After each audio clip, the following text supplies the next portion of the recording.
Dear friends and students, आपका एक बार फिर से बहुत बहुत स्वागत है। हम लोग आगे की ओर बढ़ते हैं क्वेश्चन पे। सिंधु सभ्यता के विभिन्न स्थलों से प्राप्त वस्तुएं। अब देखिए, अन्नगार कहाँ से प्राप्त हुआ? मोहनजोदड़ो और हड़प्पा से। इसको कैसे याद रखेंगे? कैसे इसको ज़्यादा बहुत लॉन्ग टर्म के लिए कैसे याद रहेगा? हम लोगों ने इसके लिए बात दिखाई थी। हड़प्पा में यानी कि हड़प्पा हुआ अन्न। हड़प्पा हुआ अन्न हड़प्पा के लोगों ने कहाँ रखा था? हड़प्पा ही हुआ है, उन्हीं लोगों ने हड़पा है, तो वो अपने घर पे तो रखेंगे। तो हड़प्पा में जो अन्नगार मिला था वो जो नगर था, जो था उससे बाहर मिला था, है ना, नगर से बाहर मिला। और मोहनजोदड़ो में जो अन्नगार मिला था वो अंदर ही मिला था, क्योंकि मोहन अपने बहुत सारी गोपियों के साथ अटखेलियां करते हैं, तो उनको बहुत सारा अनाज सबको खिलाना होता है, तो वो अंदर ही रहता है कि तुरंत निकाला गया, तुरंत बनाया गया, सबने खा लिया। तो इस तरीके से हम लोगों ने याद किया था। इसमें देखो, मेरे किस तरीके से याद करते हैं, ये चीज़ सही नहीं है कि हड़पा हुआ अन्न गड़ी से बाहर रखा था। वो तो इसलिए क्योंकि हम इस तरीके से इसको आसानी से याद रख सकते हैं। इसी तरह मोहन जोदड़ों में ऐसा तो ना कि मोहन अटखेलिया करते थे गोपियों के साथ, वो करते थे, वहीं पर स्नानागार भी मिलाए तो करते थे, नहीं। ये याद करने का तरीका, तो जैसे ही मोहन आता है तो अपने आप स्नानागार आता है, और जहाँ पर मोहन और इतनी सारी गोपियाँ होती है तो वहाँ पर अन्न की बहुत ज़्यादा जरूरत होती है, तुरंत अन्न बनाना होता है, तो गढ़ी के अंदर ही वहाँ पर है। मोहनजोदड़ो में गढ़ी के अंदर अंधकार है और हड़प्पा में बाहर है। तो आपका ये इस तरीके से हो गया। अब आया तांबे का हाथी दैमाबाद, तांबे का रथ दैमाबाद, और तांबे का गैंडा भी दैमाबाद से ही प्राप्त हुआ है। अब देखो, तांबा तांबा तांबे का पीएमएस क्या बनेगा? तांबे का पीएमएस क्या बनेगा? तांबे का पीएमएस हम लोग बनाया था थांबा। थांबा थांबा अर्थात रुको, थांबा अर्थात रुको, है ना। अब देखो यहाँ पर दैमाबाद का पीएमएस क्या बनेगा? क्योंकि हमको तांबे का हाथी को दैमाबाद से, तांबे का रथ को दैमाबाद से और तांबे के गैंडे को दैमाबाद से इस तरीके से जोड़ना है कि ये हमारे दिमाग में एक अच्छी पिक्चर लेकर के, एक अचंभित पिक्चर लेकर के बैठ जाए, जिससे कि वो हमेशा के लिए याद रहे। किस तरीके से याद होगा? देखो भाई, तांबे का हाथी था तो तांबा से हमने तो बना लिया थांबा। अब हाथी रथ गैंडा, अब जब हाथी रथ गैंडा अचानक में पता है कहाँ पे आ गए? सड़क पे दौड़ने लगे। हाथी रथ और गैंडा अचानक में कहाँ पर दौड़ रहे थे? सड़क पर दौड़ रहे। वैसे भी जब आती है तो देखो, इसको दैमाबाद का पहले बनाओ पीएम।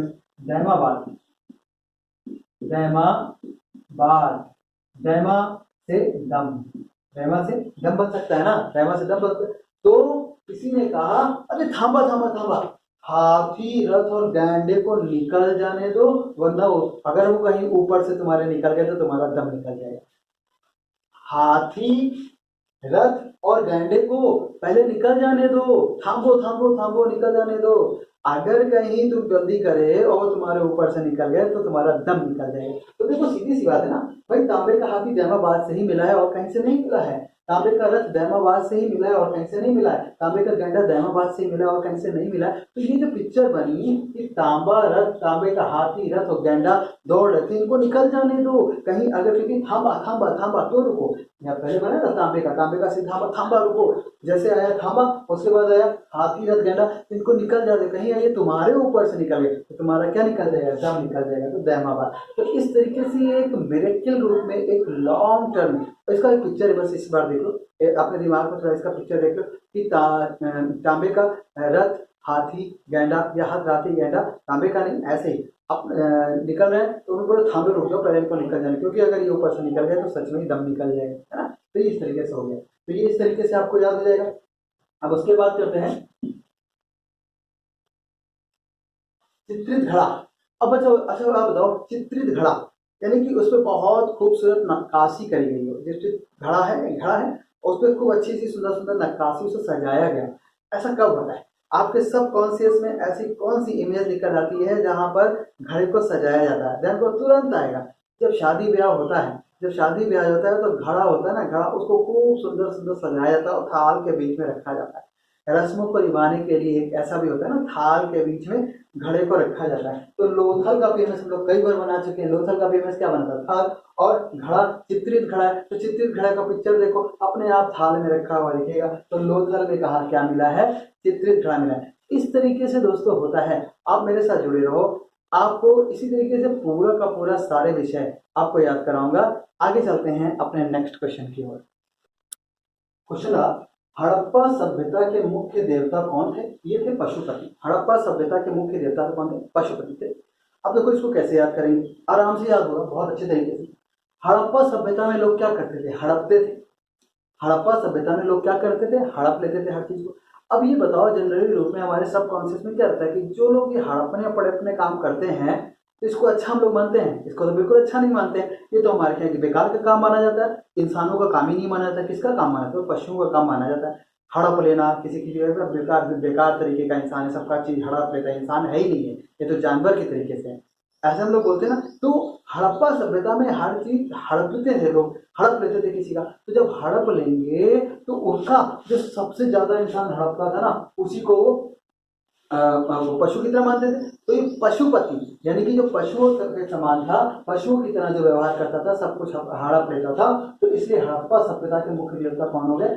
पशुपति। अर्थात उनमें जो सबसे बड़ा होता था, सबसे बड़ा हड़पने वाला होता था, उसी को देवता मान लेते थे। तो पशुपति, हड़पने वालों का पति पशुपति, हड़पने वालों का पति पशुपति। तो आई थिंक इसको एक्सप्लेन करने की जरूरत है नहीं, आपको समझ में आ गया होगा कि हड़प्पा सभ्यता के मुख्य देवता कौन थे? पशुपति थे। ठीक है, नेक्स्ट क्वेश्चन की ओर आगे बढ़ते हैं। क्वेश्चन आया, हड़प्पा सभ्यता में किस वृक्ष की पूजा की जाती है? भाई वृक्ष तो बहुत होते हैं, अब लेकिन की किसकी जाती थी? पीपल की करी जाती थी। अब किस तरीके से इसको हम जोड़ें कि आपको हमेशा के लिए याद रहे? देखो कैसे याद होगा हमेशा के लिए। भाई सीधी सी बात, हम लोग लगभग पीएमएस जो बनाते हैं वो लगभग एक ही रखते हैं।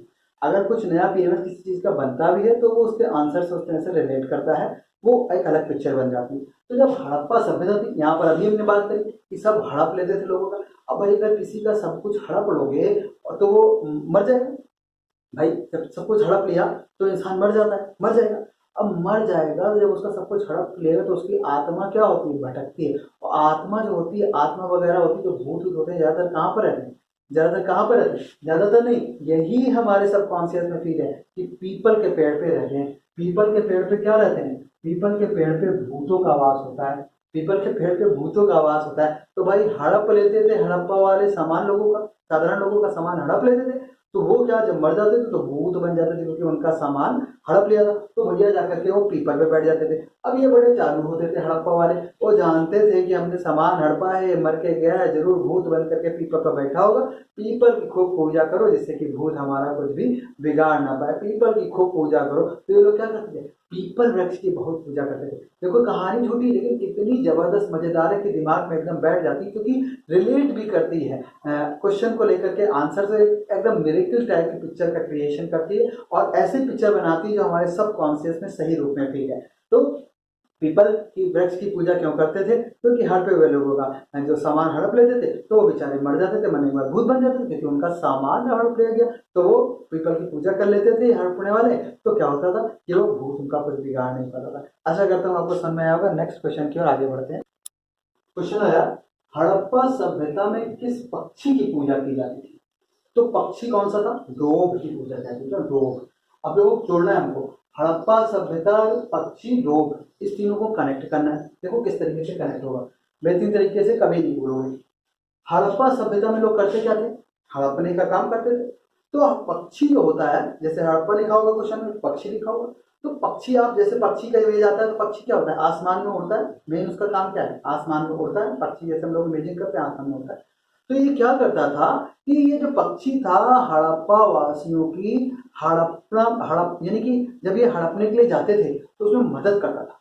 अभी बहुत ऊंचाई पर उड़ता था तो देखता था आगे आगे, आगे आगे देखता था कि कौन कहाँ पर है, और सूचना देता था इन हड़पने वालों को, जिससे कि आसानी से चीजों को हड़प सके। तो जब ऊंचाई पर उड़ता था तो अभी भाई जब इसको रुकना होता था फिर तो बहुत नीचे आकर के, तो नीचे नीचे के पेड़ों पर तो नहीं रुकेगा, 10-10, 20-20 फुट के पेड़ों पर तो नहीं बैठेगा और फिर से उड़ती ऊंचाई का उड़ाई करेगा, ऐसा तो नहीं करता था। तो क्या होता था, आप इसका पीएमएस बनाओ, डोब, डोब का डाब। डाब जानते क्या होता है? डाब, डाब नारियल वाला, नारियल वाला डाब, जिसमें कि पानी होता है हम लोग पीते हुए। तो ये क्या होता है? ऊंचा ऊंचा होता है डाब, डाब का पेड़ ऊंचा ऊंचा होता है ना। तो क्या होता है कि वो ऊंचाई पर होता है डाब का पेड़। तो पक्षी उड़ते उड़ते जब वो थकता था तो वहीं पर बैठ जाता था, और जैसे लोग पीछे से फिर आते थे तो वो फिर उड़ करके आगे की खबर इन लोगों को देता था। तो हड़पने वालों की ये मदद करता था पक्षी, और बहुत ऊंचाई पर उड़ता था, इसलिए डाब का जो पेड़ होता था जो कि काफी ऊंचा होता है तो वो उसी पर बैठ जाता था। तो हड़प्पा, पक्षी और डाब तीनों का कनेक्शन बेहतरीन तरीके से हो गया। इसको अब आप नहीं भूल सकते हो। अगर डायरेक्टली याद करते हैं कि हड़प्पा सभ्यता का कौन सा पक्षी पूजित होता है तो डाब याद करना मुश्किल था, लेकिन अब आपको ये याद रहेगा।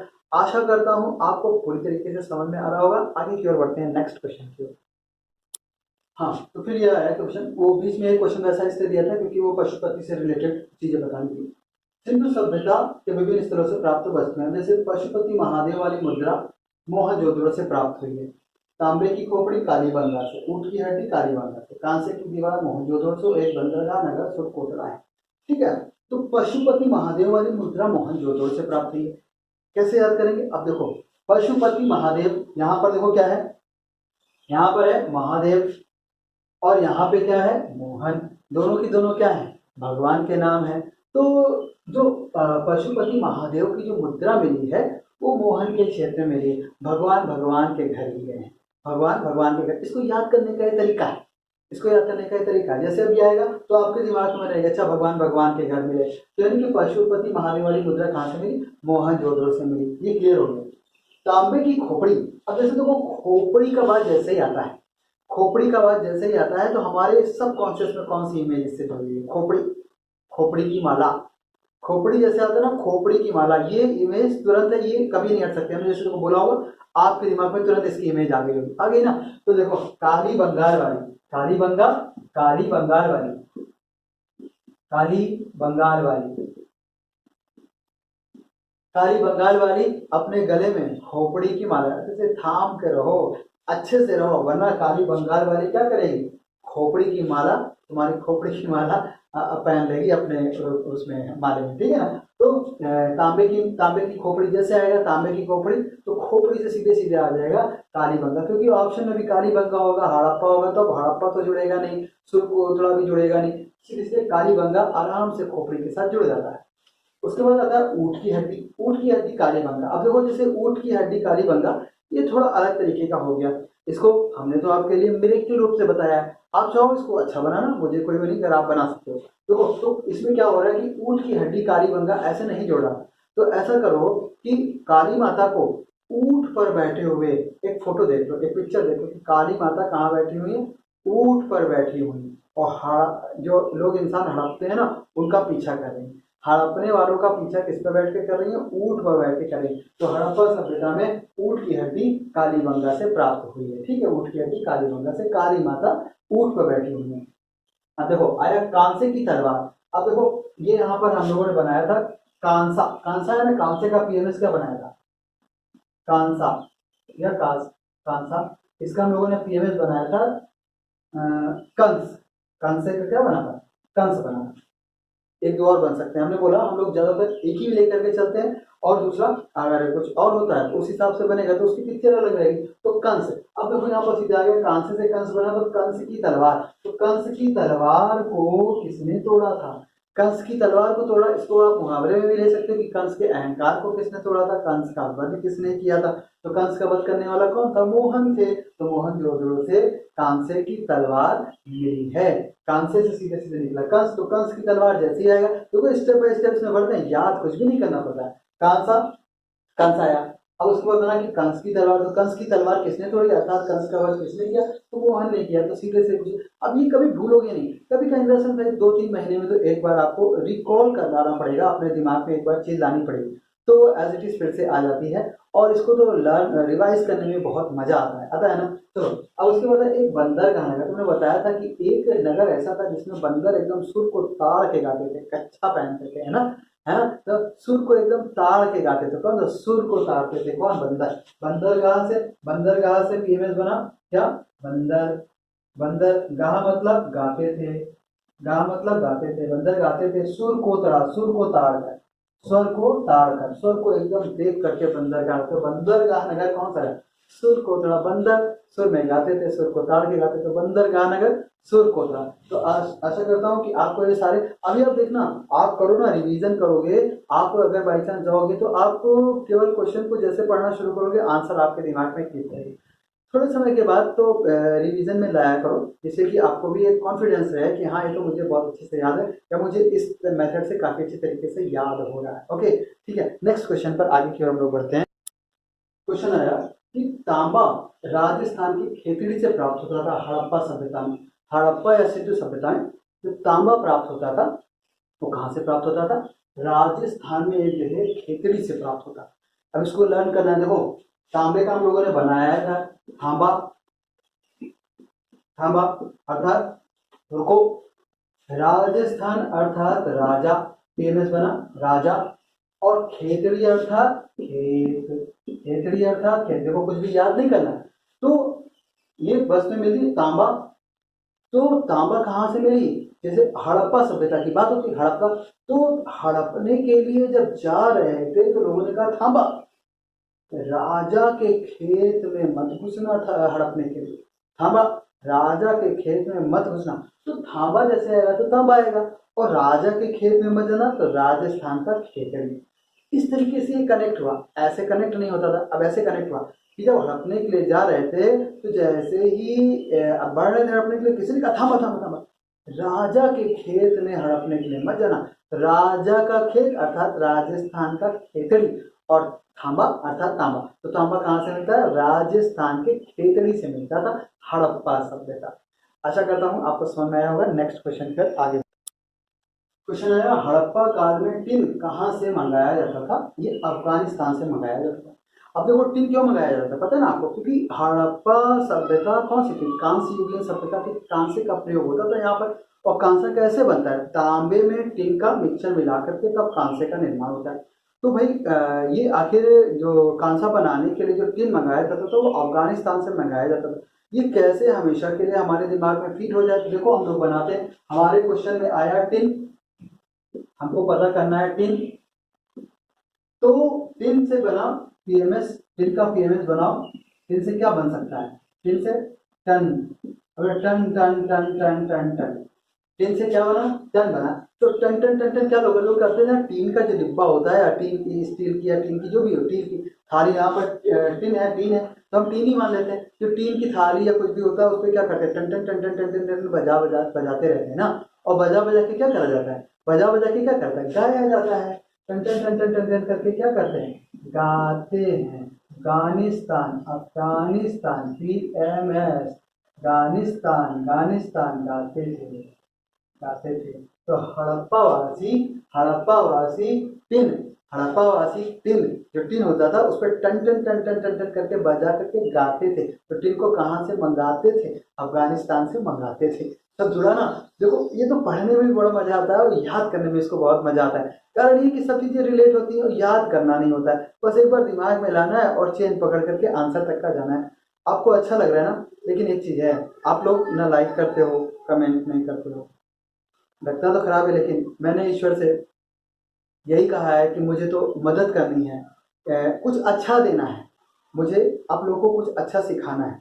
मैं अपनी तरफ से कोशिश कर रहा हूँ और आशा करता हूँ कि आपको चीज़ें अच्छी भी लग रही होंगी। ठीक है, कोई बात नहीं, आप लाइक करते हो लेकिन आप लाइक के बटन नहीं दबाते हो, आप शेयर करते हो नहीं करते हो नहीं पता है मुझे, लेकिन हम आपके लिए अच्छा काम करते रहेंगे और आशा करता हूँ कि आपको अच्छा लग रहा होगा। नेक्स्ट क्वेश्चन पर आगे बढ़ते हैं। हड़प्पा काल में चावल कहाँ से प्राप्त हुआ है? चावल के अवशेष कहाँ से प्राप्त हुए? तो ये तो इसका आंसर क्या है? रंगपुर लोथल। आप देखो जैसे चावल का आया ऑप्शन में, रंगपुर लोथल, लोथल भी होगा। तो आप देखो ना कि अभी आप पिक्चर देखोगे वो हमेशा याद रहेगी कि रंगे हुए चावल, रंगे हुए चावल थाल में सजा करके कब रखे जाते हैं? रंगे हुए चावल थाल में सजा करके रखे जाते हैं कब? शादी ब्याह के मौके पर। एकदम पिक्चर दिमाग में सब कॉन्सेप्ट में बैठी हुई है, सबने देखा है, शादी ब्याह देखा है। चावल एकदम रंग बिरंगे लाल पीले नीले हरे करके करे जाते हैं, उसके बाद बड़े से थाल में सजाए जाते हैं और आटे की पट्टी ऐसे बना दी जाती है ना, रंगे रंगे थाल। तो फिर चावल के अवशेष कहाँ से पाते हैं? रंगपुर, रंगपुर का पीएमएस तो बन ही गया, रंग बिरंगे, है ना। और लोथल का पीएमएस बन गया, क्या लोथल का पीएमएस क्या बन गया? थाल। तो थाल में रंग बिरंगे चावल पाए जाते थे, है ना। तो सीधे हो गया कि चावल कहाँ मिलते हैं? रंगपुर लोथल में मिलते हैं। आगे ना, आगे की तरफ बढ़ते हैं। नेक्स्ट क्वेश्चन है कि हड़प्पा काल में गुजरात में गेहूं की कौन सी दो प्रजातियां उपजाई जाती थी? गुजरात में क्योंकि महत्वपूर्ण था ना, लोथल ये सब गुजरात का एरिया था, वहाँ की चीज़ें जो भी मिली वो इम्पोर्टेंट है।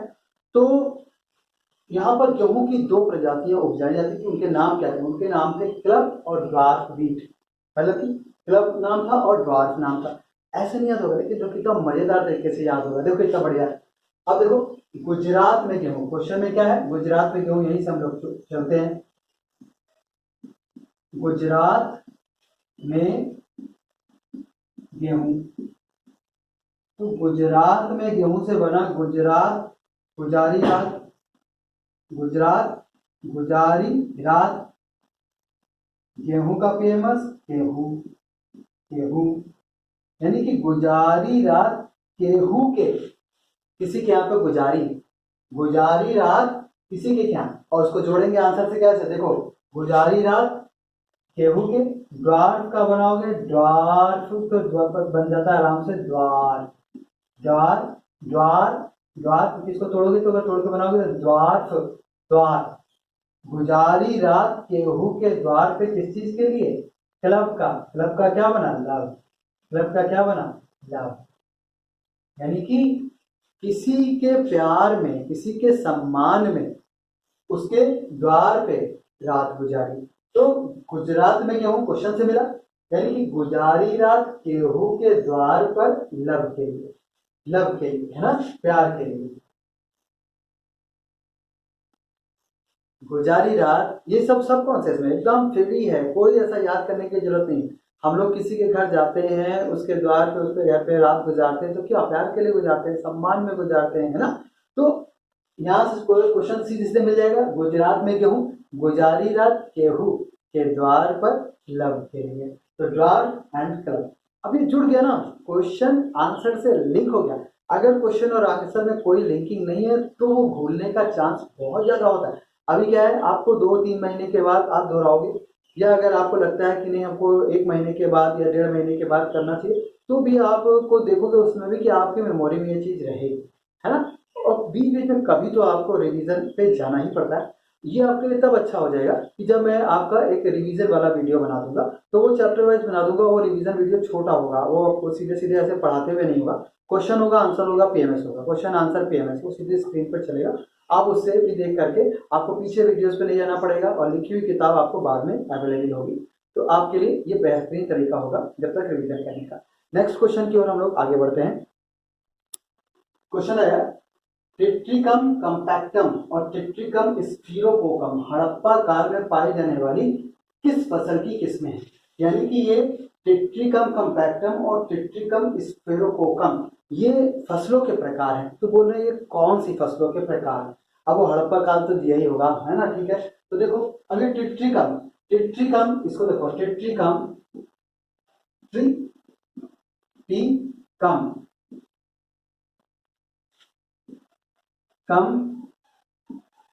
कम्पैक्टम, और ट्रिट्रिकम कम्पैक्टम को गेहूं से जोड़ना है, इस तरीके से जोड़ना है कि हमारा एक बेहतरीन पिक्चर तैयार हो जाए। तो देखो, यहां पर देखो, टी कम, टी टी, या इसको इंग्लिश में लिखो, टी टी लिखा हुआ है ना, तो ऐसे ये वाला टी हम लोग करते हैं, टी कम, टी कम। देखो कैसे अभी देखो बनेगा बेहतरीन, क्योंकि ये तो इसी से निकला है, याद तो नहीं करना है। ट्रिट्रिकम, टी कम, कंपैक्ट, कंपैक्ट मतलब असर, कंपैक्ट मतलब असर, कंपैक्ट मतलब असर।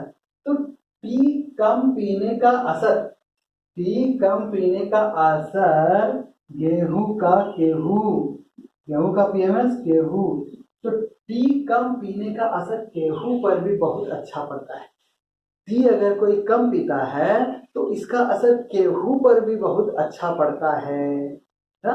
अब अगर इसको कर दें लेमन टी, अब यहाँ लेमन तो है नहीं, केवल टी है, इसलिए लोग ज्यादातर दूध वाली चाय पीते हैं। टी पी से हम लोग टी जैसे आता है तो सबकॉन्शियस से कौन सी निकलती है? चाय की, चाय की वही दूध वाली चाय की निकलती है। लेमन टी या ब्लैक टी तो कोई जल्दी पीता नहीं है ना। तो जैसे टी आया, तो टी का कॉम्पैक्ट असर, टी कम पीने का असर गेहूं पर भी बहुत अच्छा पड़ता है। ये सीधे के सीधे रिलेट हो गया क्वेश्चन ट्रिट्रिकम, यहाँ पर भी ट्रिट्रिकम था, यहाँ पर भी ट्रिट्रिकम, तो ट्रिट्रिकम जब से आएगा तो अपने आप ये जुड़ गया गेहूं से। आशा करता हूं एक बेहतरीन तरीके से आपके दिमाग में ये बैठ गया होगा। थोड़ा समय के बाद 20-25 एक महीना के बाद हल्का सा एक बार रिवीजन सारे से गिराओगे ना, बहुत जबरदस्त तरीके से याद हो जाता है। हम लोग आगे बढ़ते हैं नेक्स्ट क्वेश्चन की ओर। क्वेश्चन है, सिंधु वासियों को सबसे पहले कपास उगाने का श्रेय प्राप्त है। तो पता है जो चीज सबके पास थी, कपास, सबके पास थी कपास, ठीक है। यूनान के लोग इसे क्या कहते थे? यूनान के लोग, क्वेश्चन है, मैंने आपको इसको लिख दिया, कोई बात नहीं है। यूनान के लोग इसे क्या कहते थे? कपास को कहते थे फ्लूनू।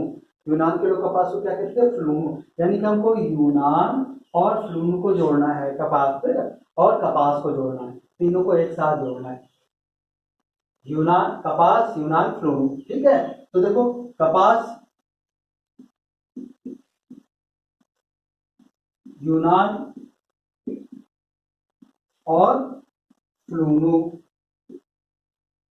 फ्लूनू पीएमएस बनाते हैं। कपास अर्थात पास, कपास से पास भी बनता है, कप भी बनता है। तो कप से नहीं, हम तो पिक्चर ऐसी बना रहे हैं जो हमारे क्वेश्चन आंसर को रिलेट करे, तो वो पिक्चर आपको अच्छी भी लगेगी, ठीक है। देखो यूनान, नान, नानी, नान भी बन सकता है और नानी भी बन सकता है।